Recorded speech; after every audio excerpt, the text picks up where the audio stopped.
సాగర్ నీటిని విడుదల చేయాలని కోరుతూ ఖమ్మం జిల్లా నేలకొండపల్లిలో ఎన్ఎస్పీ కార్యాలయం ముందు సిపిఎం నాయకులు ధర్నా నిర్వహించారు. వరదలకు సాగర్ ఎడమ కాలువ తేలిపోగా నేటి వరకు కట్టకు మరమ్మతులు చేయడంలో అధికారులు విఫలమయ్యారని విమర్శించారు. నష్టపోయిన రైతులకు ప్రభుత్వం ఇస్తానన్న పరిహారం ఇంతవరకు అందించలేదని ఆగ్రహం వ్యక్తం చేశారు. ప్రభుత్వం వెంటనే రైతులకు నష్టపరిహారం ఇవ్వడంతో పాటు సాగర్ నీటిని విడుదల చేయాలని సిపిఎం నాయకులు డిమాండ్ చేశారు. ప్రభుత్వ నిర్లక్ష్యంతో ఎండిపోతున్న పంటలకు నష్టపరిహారం. ప్రభుత్వ నిర్లక్ష్యంతో 31వ తారీఖున అధిక వర్షాలు వస్తున్నాయని చెప్పి వాతావరణ శాఖ హెచ్చరించింది.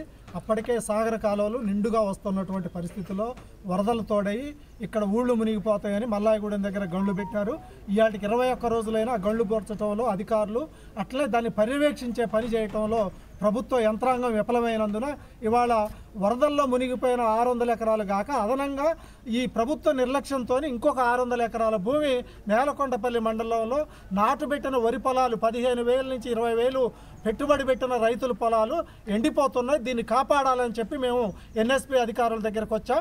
కాపాడాలంటే మాటలు కాదు, వెంటనే నీళ్లు వదిలిపెట్టి సాగర్ నీళ్ళని కాలువలకు వదిలిపెట్టి ఆ మరమ్మతులు పూర్తి చేసి వదిలిపెడితేనే బతుకుతుంది. అట్లే పంటలు ఎండిపోతున్న పైర్లను పరిశీలించి వాళ్లకు కూడా నష్టపరిహారం ఇవ్వాలని విజ్ఞప్తి. 7వ తారీఖు వచ్చినటువంటి వరదల్లో సాగర్ ఎడమ కాలువ 2-3 చోట్ల తెగటం జరిగింది. అట్లనే పాలేరు కాలువ కూడా తెగటం జరిగింది.